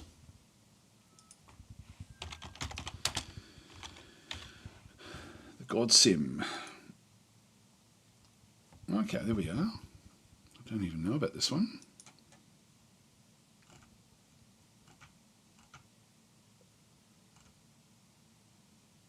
Got no idea. Actually, I have seen it. But I don't know anything at all about it. Anyway, let's get back to the news and see what we have. So so anyway, did want to talk about Space Scum. I think that's going to be a big one coming. Starbirds, there's the giveaway coming up fairly very, very, very soon once we just get past all this new stuff.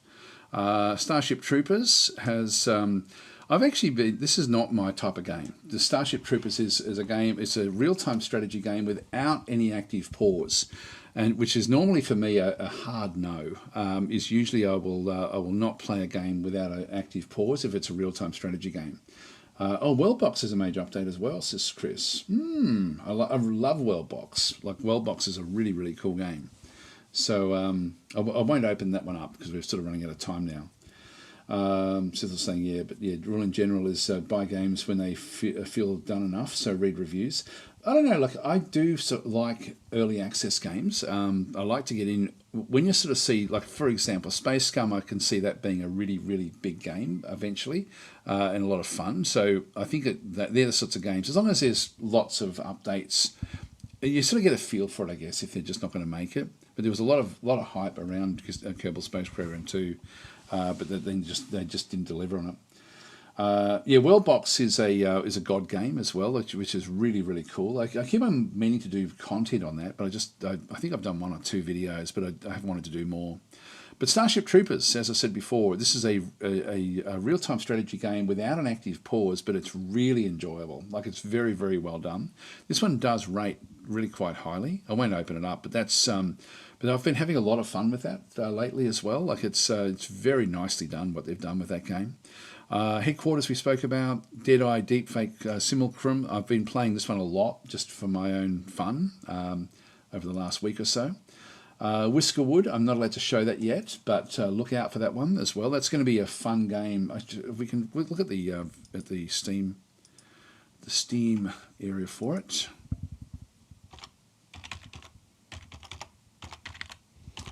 Whiskerwood. So what it is it's a and it's sort of funny when you sort of see, like, this is you're running a colony of mice under the overlordship of a cat, and often they feel frivolous when you've got games like this, but it's actually I'll just go and play it on sort of large mode in through here, but it looks really, really good. Like, it looks like there's a lot of different directions you can go with the building, and it's quite random the way it sort of is set up. It's not just a build on the... I'll just see if I can pause it on something. You've got sort of like random islands everywhere. And you have this sort of not space combat, this sort of ship combat as well, which I haven't got to at all yet. But that's it really does look incredibly good. Let's see if I can just get something that's going to show off the world a little bit.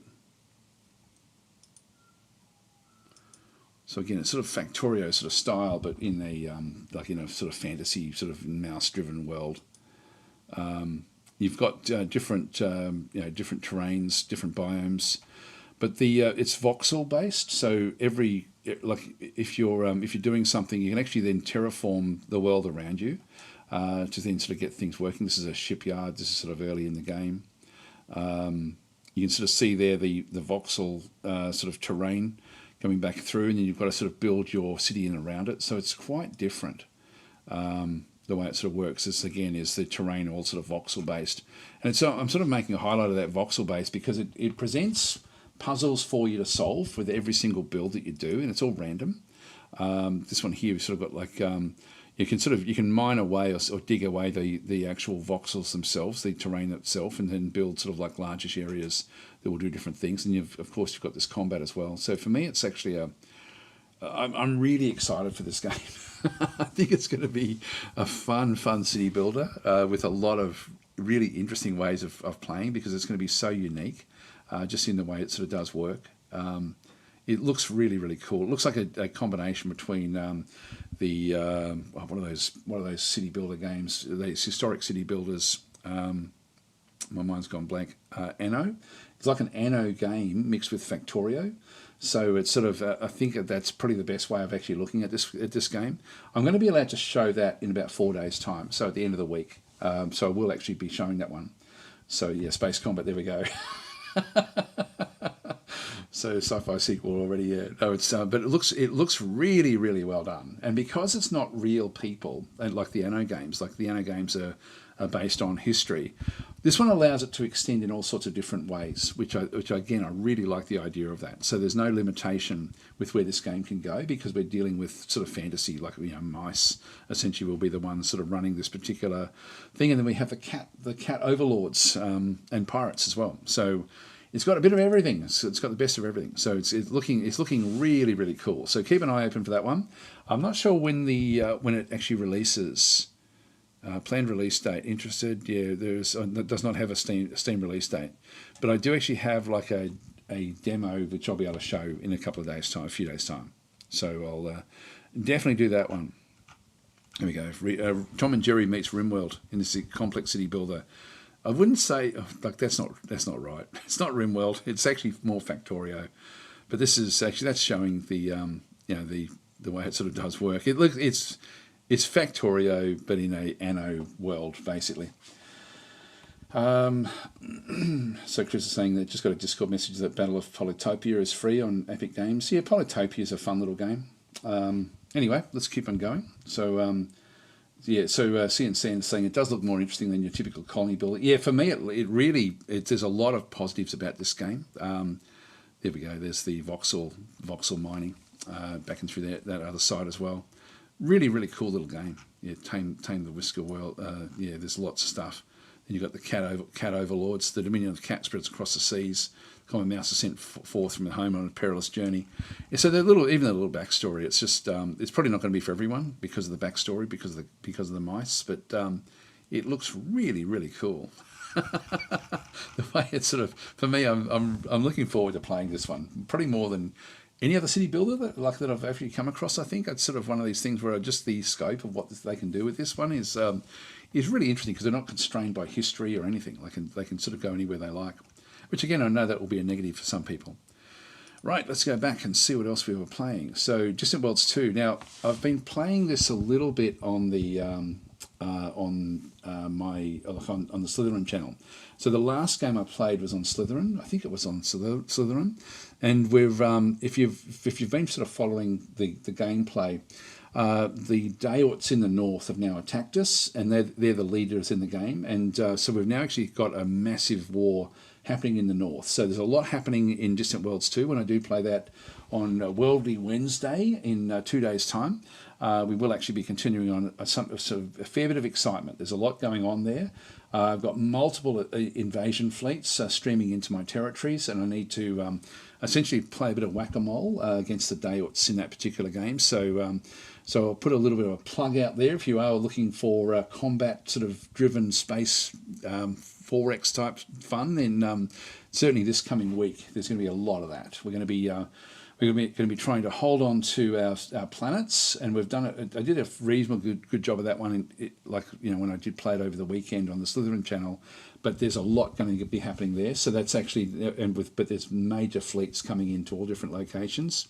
Just to put that into perspective as well, with Distant Worlds, every faction plays differently, and every faction has got different positives and negatives. And the Daorts, which are sort of like the spider faction in the game, their big advantage is how fast they can move through hyperspace, and so they're moving extremely quickly at this stage. So they double our hyperspace speed, which means I can't ever get ahead of them. I need to be at the location to then take them out. So it's going to take us a little bit of work just to hold off these invasions, and then we're going to have to go on the assault ourselves. So it should be fun. I'm looking forward to the coming weeks. Actually, it's going to take a fair bit of time. Chris is saying, have you ever played Polaris Sector, Daz? It's a Space 4X I'm curious about. Yes, I have. In fact, it's funny you mentioned that. I've actually got a video coming out, which is a sponsored video for Slytherin, actually, about it. That and all of their Space 4Xs. So that's another Slytherin game. I really enjoyed that one back in the day. I've got it installed, actually, on my system again because I was doing a video about it.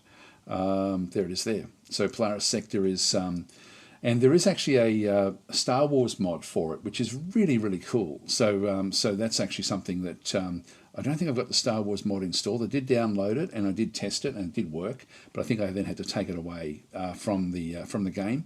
But there's so that's it's a much simpler 4X than something like Distant Worlds, and it does actually have lanes. So it has sort of space lanes essentially that you've got then sort of got to play through. So you end up with choke points. But it's a really old game now. I probably wouldn't play it now myself, just because it's now so old. But it's certainly worth looking at. So I think probably when I was recording that one, yeah, it should be in here. There it is. So I played it. I've played that one in total time for 120 hours. So yeah, I recorded this a couple of weeks ago. This particular video with a lot of the other games that they have as well. So it was, but yeah, Polaris Sector was pretty cool game, but pretty old now. So All right, Endless Legend. I'm going to get my head into how to play that one. Age of Wonders 4. We're in a major battle at the moment. So we're trying to we're trying to extend out. Like it's turn 100. I've never played a game of Age of Wonders 4 or Planetfall or anything where it's gone to turn 100, where it's still really, really up in the air as to who's going to win. And so this has been an amazing game playing this particular one. It's I probably overplay it in terms of I've got limited audience for my channel, but I just love it. I love it so much. And the game I'm currently playing has been the most difficult game of Age of Wonders 4 that I've ever played, in terms of just trying to. I've played more difficult Age of Wonders games in the past, but this one, for Age of Wonders 4, this one has been really, really tricky. Trying to break out of where we are, and it's, as I say, turn 100, and it's still we've wiped out one player, and that's it. But there's still so much going on. So I'll be playing that a fair bit as well over the coming weeks to try to crush the enemy there. But we are getting stronger and stronger in that one. Dwarf Fortress, another one where we've got like I've started playing that one a little bit yesterday again, just to prepare things a little bit for when I come back on Friday to play Dwarf Fortress. So I'll be playing that one on Friday. But that one's again, that one's sort of left in a position where I do want to sort of build a minecart system, and I have been able to now figure out what I do sort of need to do in a sort of abstract way.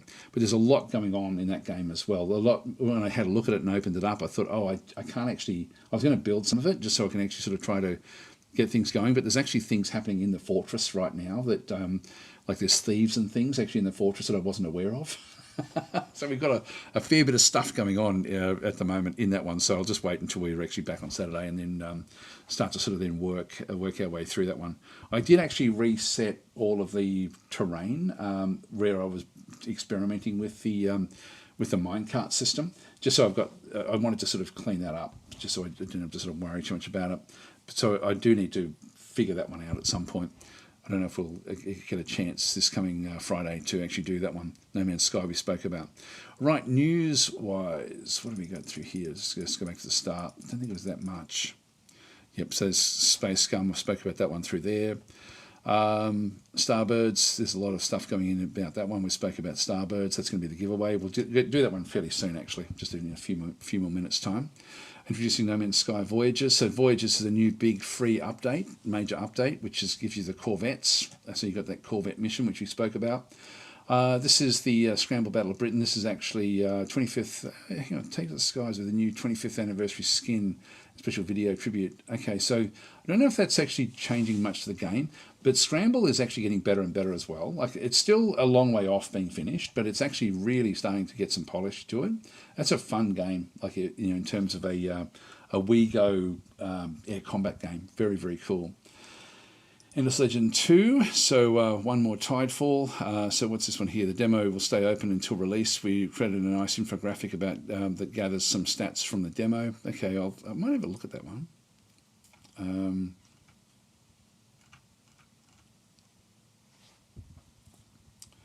72,376 players.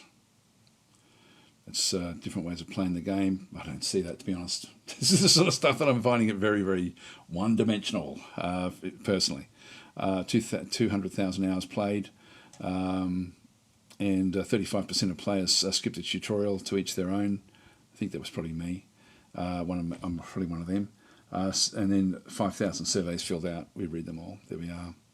Communities, only 3% in Oceania, where I am. So many Europe. Okay. That doesn't surprise me, actually. I mean, it's sort of, a French developer, and certainly it's like a French approach to fantasy, which I do respect, actually. I do like that. Play your own way. So fraction played, you really only had the two, the Sheridan and then the Aspects.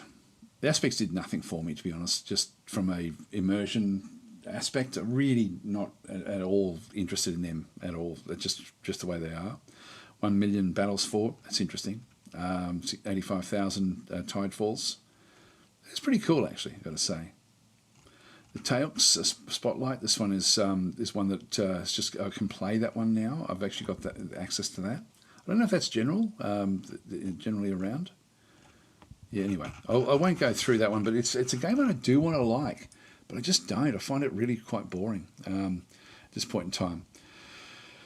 Songs of Silence, Hero Quest Overhaul. I haven't really got into this one since the start of when it first sort of came out, and I just found it a bit too light on as a strategy game. He is Coming. This one here is interesting as well. This is actually not a bad game. So a new player versus environment difficulty mode introduces additional boss abilities. It's a tricky little game, this one. Don't know if we can't see that one all that much actually. Yeah, so there's going to be more and more stuff coming. I might actually have to cover that game, I think.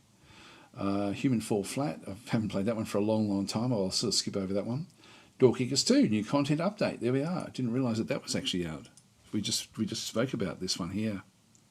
New mission packs.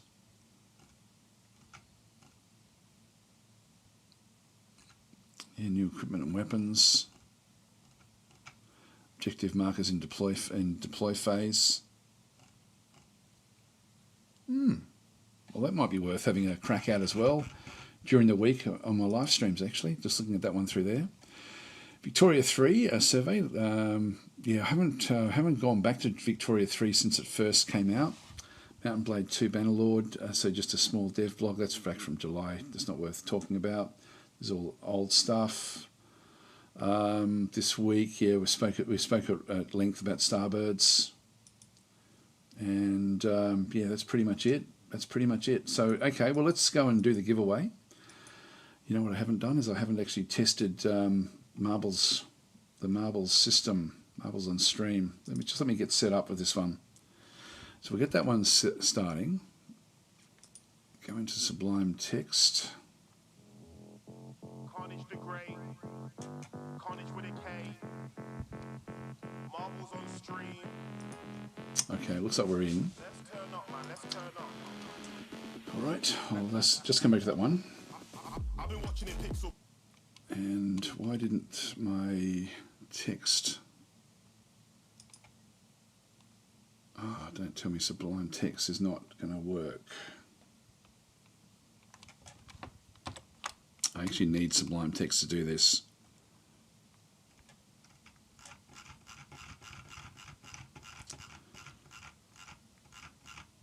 Because I've got all my pattern recognition set up in that one. And I actually need that. So, oh, please, come on. We need to get this one working. Day created. Yeah, it's... see if I can find it elsewhere and just try to activate it differently. Not sure why that wouldn't be running. Utilities, maybe it's in here.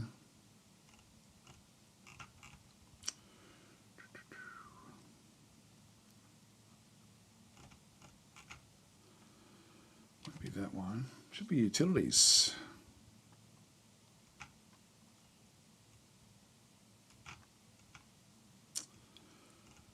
I only just had it running the other day. I'm just sort of surprised it's not wanting to do it. This is Fences, by the way, which this is my work stuff on this side, and so I use Sublime Text for work. Oh, there it is. There it goes. It's now running. Okay, that's fine. It's on the other screen, so I can delete all of those. And we'll just get set up in here. Should have set this one up a bit before. Nightbot. Let's go to the dashboard. Giveaways, keyword, next. Just use the word win. Done. All right, guys, so if you just type the word win into the chat, you will then be collected here, which will then allow me to just bring the names across. So I'll just give you a couple of minutes to go and do that one. What's today's giveaway? It is Starbirds. So we do actually have the game Starbirds, which will be the giveaway for today. So the devs were kind enough to give me a key for me to test the game, and also a key for me to give away to you guys. So that's actually what we have. So that's a game that's just in early access at the moment. From if you watch the first 10-15 minutes, I guess, of this one through here, you'll then sort of see the details about it. But it's rates extremely highly. It's a very, very relaxing sort of puzzle type game. But we did read some of the negative reviews about it as well, which are sort of where my head is at. I'm not thinking about the game in a negative way, but I think that the limitations of the game are going to be that it's going to be a more relaxation type game more than a difficult, get your head into something type game. But it's still so it's just going to be a like Dorf Romantic, which is what the devs actually have done that game as well. So we'll just let you guys get just a couple more seconds, and then I'll sort of bring it across. So yeah, just type win in, and then you'll be in the running. So just wait for the thing to sort of to stop. I've only got 17 entries, so it's a good chance that you'll be in for the win this week. Tigress is saying, love this part of the week. Whenever I sort of close off the timing of it, somebody will always pop in and say, "Oh, can I get in?" So I'm just going to go and okay. No, there's been no more entries. So I'm just going to go and copy the eligible entries, and then go back to this one through here. Control V. So only 17. Wow, this is going to be a very, very small run. So I'm a bit later than usual at the start of this one. So Garatian, are you in there? Yep, Garatian's in there. So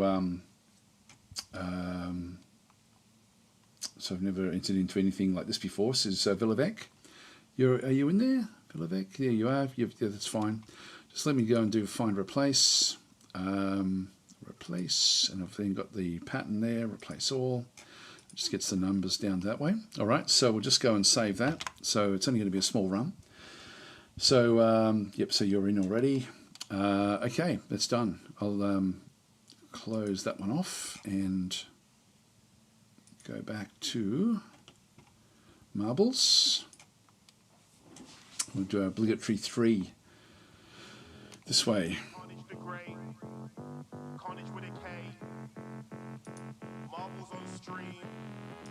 So I've got to start off with race. It's been a little while since I've done this. And just go to add names. Clear those. Open. And so we've got 17 there. We'll just go and finish that one off. Viewing games, are you in? There's always one, isn't there? All right. Is anyone else? Yeah, I think that's it. Okay. So Viewing Games is in. All right, that's done. So we've got 18. So we'll finish that one off. We'll now go back out to the Grand Prix. We'll do bots. We're going to do 18. Back there. I think that should be fine. We're going to do three maps. And we're going to autofill. So, it's seeing a Tango random. Okay, we'll go back. It's closing it off definitely after this one here. So if anyone else wants to get in, this is your last chance. So we're going to have 19. So we'll go plus. Tango RAM.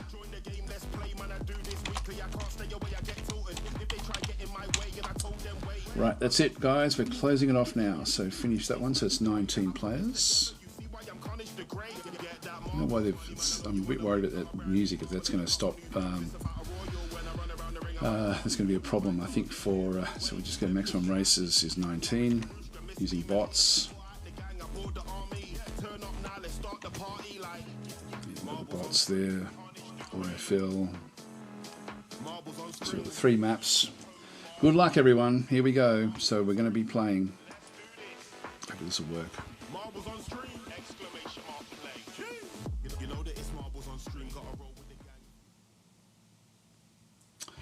Okay, good luck. So it's who is going to win the actual Grand Prix itself. So everyone's being pushed up to the top. Who's going to be? I don't even know which direction we're supposed to be going. There we go. No one's. Yeah, we've got a few that have now broken out. Oh, here we go. Actually, it's this way. So it looks like Dave Flute out in front of Garatian, with Tango Ram coming in third. Tom D. Frank coming this other side. Now, here it looks like there's some danger coming up, but everyone's sort of making it through so far. Got the just trying to find a place where there's going to be some danger. Maybe there won't be. Let's just go and choose, say, third place. So it's Tom DeFrank coming in third. We'll just go and watch it from this perspective. Oh, there goes Mike. Mike fell off. So there is some danger somewhere. Gratian's still out in front. Here comes Grob and Tom.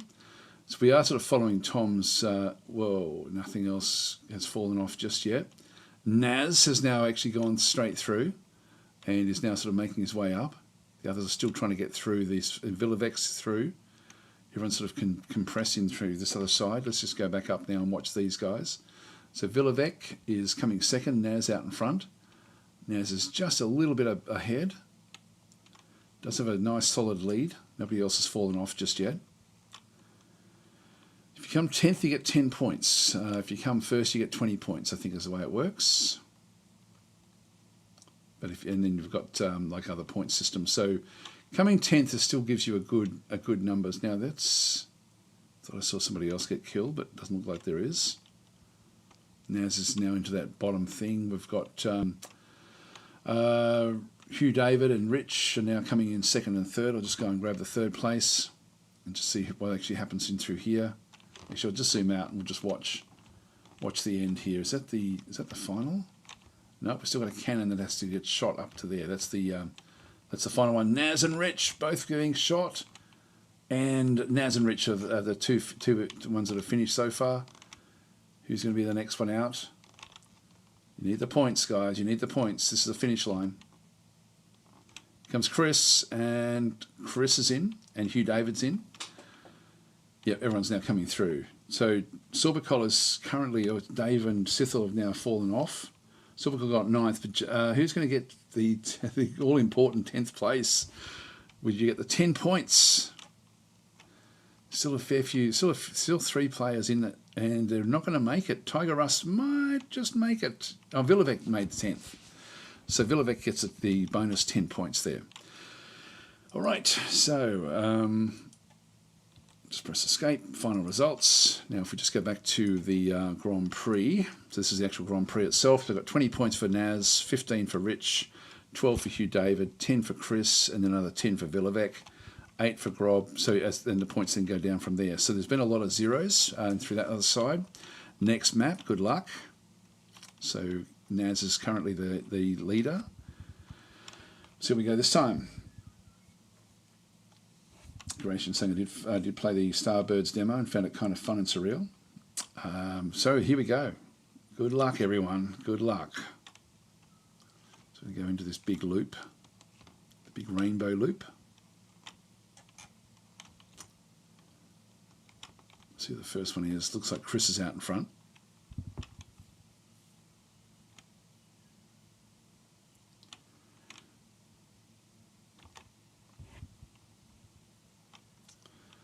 See what the first one is down this loop.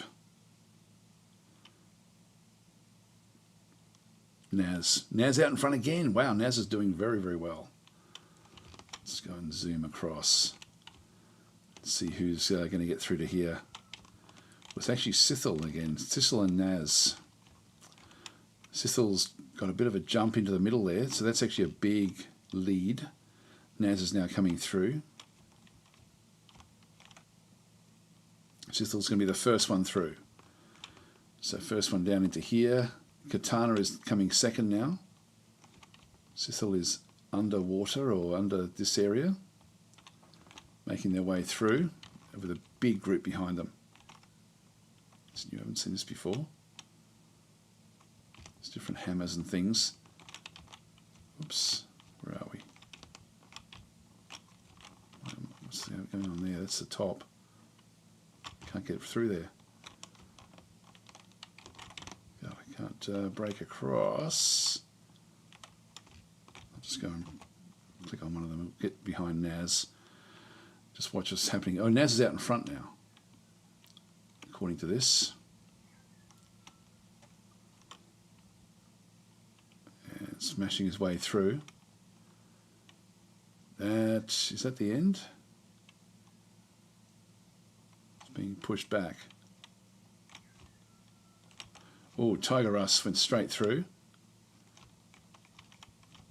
It's now leading the game.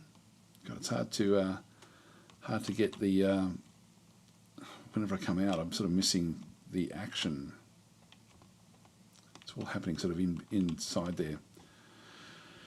Okay, Tiger Russ is going to be the first one through this tube anyway, followed by Naz. It's in there somewhere. If we see a marble come out of there, that'll be Naz.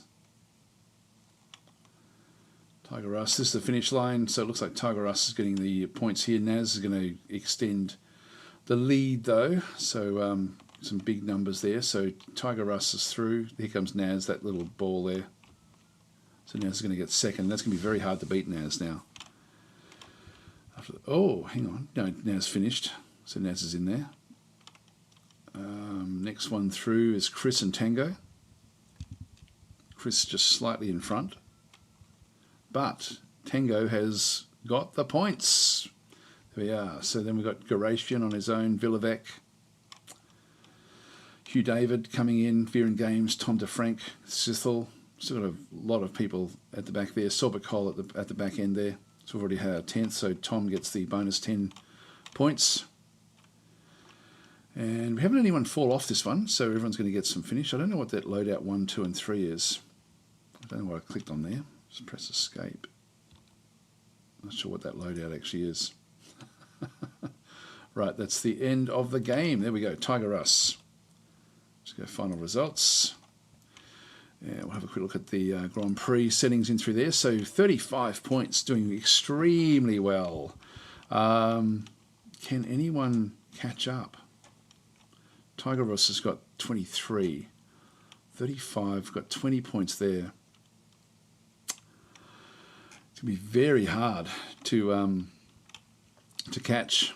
There's only a couple of you that can actually even have a hope of getting, Naz is going to have to fall off, and then one of the guys with 20 or thereabouts is going to have to win again. So getting those important 10th points are quite important. We'll just go to the next map. I don't know what this, sorry about this loadout, I don't want to click on it, just hopefully it'll go away. All right, here we go. So the final run. And Naz, like for the others to have any hope at all, Naz is going to have to essentially fall off here. And is there any danger points? It's not like there is.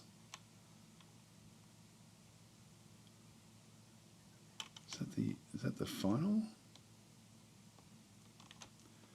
Yeah, that's just the finish. I don't think I can't see any dangers on this particular run. Let's just go and if Tiger Russ is in the lead, let's just follow Tiger Russ, because if Tiger Russ wins, that does put a lot of pressure on.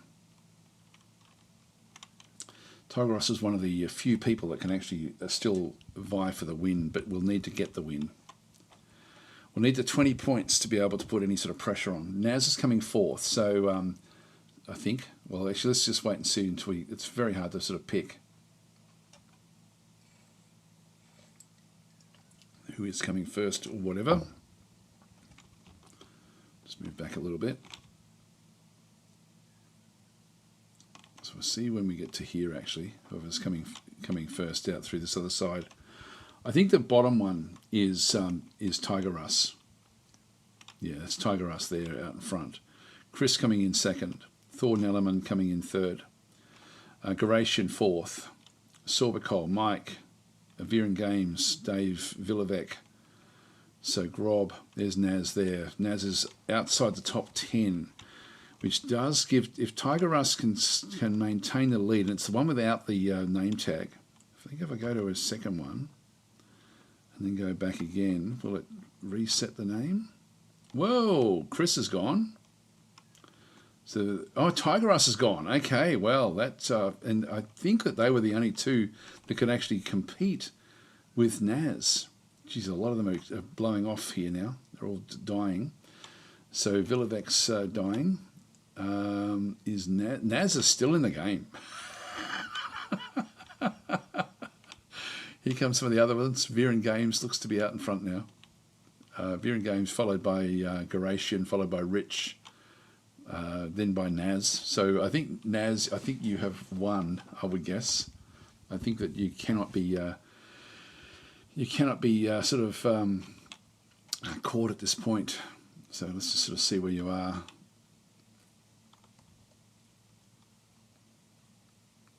So Viren Games is going to win this round. I don't think the others can get close to you now.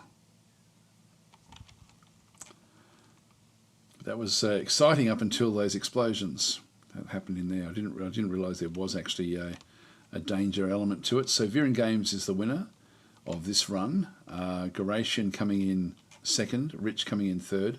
Here comes Naz. So Sorbicol, Rich. Then here comes Naz. So Naz gets the 5th place, which will give him enough points to secure the victory. I don't think anyone else was even close to it. So I think, Naz, you're going to find yourself miles out in front with this one here. So what I'll do is I'll call it here because I'm pretty sure. Actually, we'll just wait until we get it all finished. So let's just go and press escape, final results. We'll just go and finish the Grand Prix and we'll just get it officially. That was interesting. It could have been very, very cool if either Chris or who was it, the other one? We've got Rich V is coming in 3rd place, Garatian coming in 2nd place, and Naz a clear winner. Let's have a look and see what the numbers actually are. 43 points. Wow. Tiger Russ was 23. That could have been a 43. That could have been 43. And Chris as well. They were coming 1st and 2nd, and so that was pretty cool actually, because that could have been 40 points, and if Naz had have finished sort of lower than what he did, that would have been quite a finish, quite a close finish. But it was not close at all. So congratulations, Naz. If you can send me an email at daz@daztactic.com, I can then shoot you out the key for the game. So yeah, well done indeed. So yeah, that was a solid point actually. In fact, what I'm going to do is I'm going to I'll keep that one up there. I know that we had Elephant Man actually was their best winner ever. Yeah, and he actually ended up getting, I forgot it was like 2 wins and something else. I forget what points he sort of ended up on, but I think it was 50 something points, which was the best that we've had so far. Anyway, it was up there. That was a very, very distant win. So congratulations, Naz. But if you can just shoot me an email, I'll get that key out to you straight away. Thanks for watching, guys. I'll catch you, if you're here for ChatTactic, I'll catch you next week. Otherwise, I'll be streaming again tomorrow. And then the day after that will be Distant Worlds. 2 days after that will be Dwarf Fortress again. So there's a lot going on in the various games, and when I do get back to Age of Wonders 4 as well, there's some big battles coming up in that as well. So there's a lot of knife edge stuff that we've got with a lot of the games, a lot of the series of games that we're actually playing. I'll catch you guys around. Thanks.